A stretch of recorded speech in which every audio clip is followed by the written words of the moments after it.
As a footnote to this, you probably know I did not found the church. I founded the subject.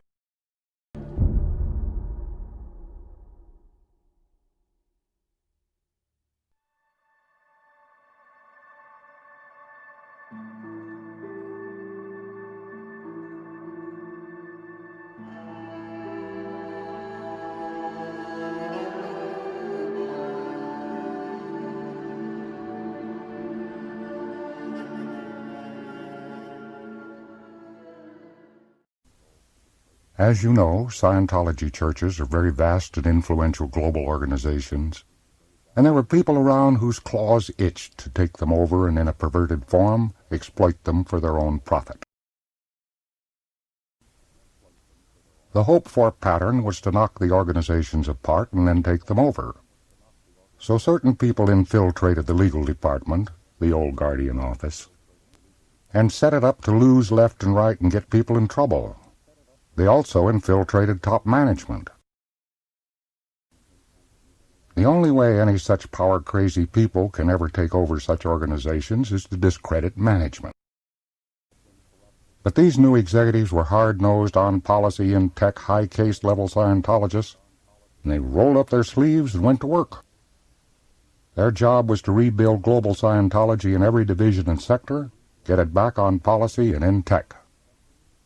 And they had to do it in the teeth of the carping criticism of those rats who had been involved in the earlier power push and who were now outside, still hoping to grab the pieces and corrupt them for their own greed and your detriment. But these new executives did not quail.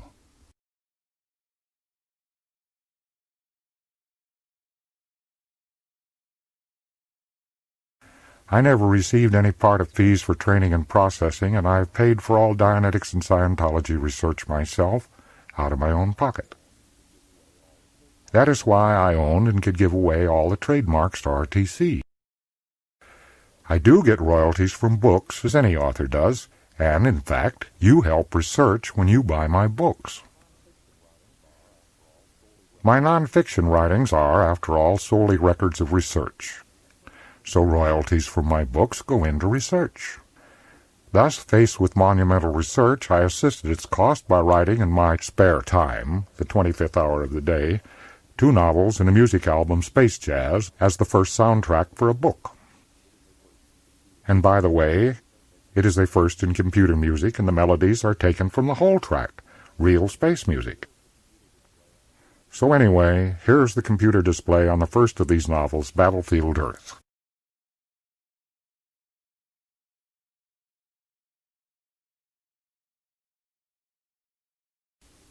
Scientology organizations were brought close to the brink, and the new management salvaged them in grand style, as you have heard. Very probably this team is the first truly competent independent management Scientology has ever had.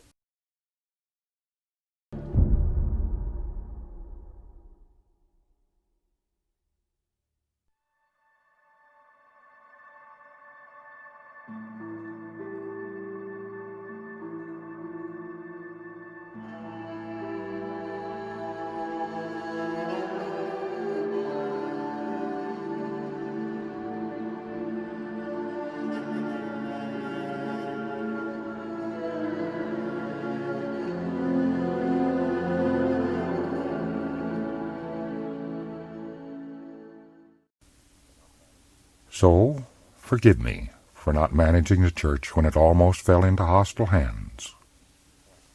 It all came out all right. Why?